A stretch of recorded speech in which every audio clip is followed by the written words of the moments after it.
Negotiations over a ceasefire between Israel and Hamas are ongoing despite difficult talks being mediated by the United States, Qatar and Egypt. The talks come amid a looming deadline of March 10th set by Israel. Let's get the latest on the ground. SABC News correspondent Alex Cadier now joins us live from Jerusalem. Alex, good afternoon. Let's start off with whether there's been any reaction from Israel with regards to South Africa's ICJ appeal to urgently act to prevent famine in Gaza genocide.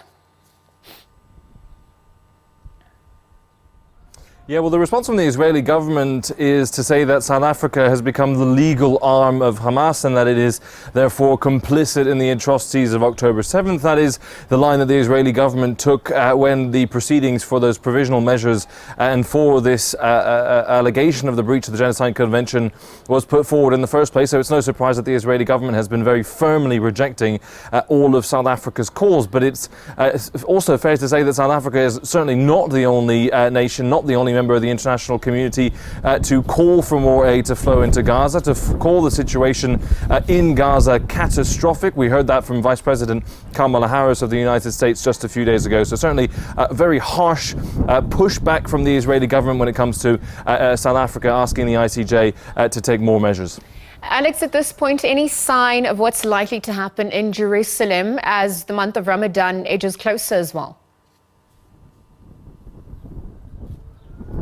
Well, it's certainly a city on edge. We get that feeling walking around here, and we've spoken to a few people here who say, look, let's just wait and see if things escalate, if there is a flashpoint. But certainly in previous years, this city has been a hub for tensions, a hub for clashes. We've seen police and worshippers clashing in this city several times over multiple years, and that is the fear.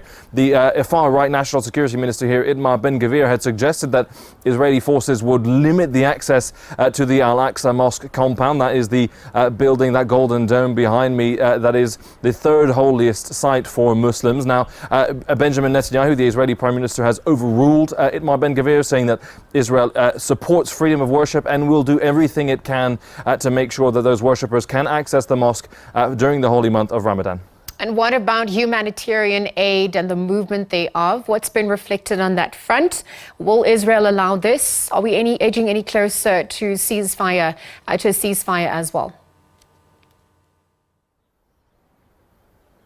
Well, Israel says it is doing everything it can to allow humanitarian aid to enter Gaza. That is not, however, what is being reflected by aid agencies on the ground. They say the situation remains utterly desperate in Gaza. We heard the WHO in the last few days talking about children, more than a dozen children in the last week dying of malnutrition and dehydration. Of course, the UN agencies as well saying that aid is so desperately needed, and that international pressure ramping up. The United Kingdom, the United States, two of Israel's closest allies, really putting the pressure on the Israeli government to do a lot more. That has been consistently ramping up in these last few weeks. And of course, those ceasefire negotiations, those hostage release negotiations, crucially, have that pressure, have that backdrop of the humanitarian situation in Gaza, but also the horrendous plight of the Israeli hostages being held in Gaza. A report from the UN just in the last couple of days saying that hostages are still being subjected to sexual violence whilst being held by Hamas and other groups. So certainly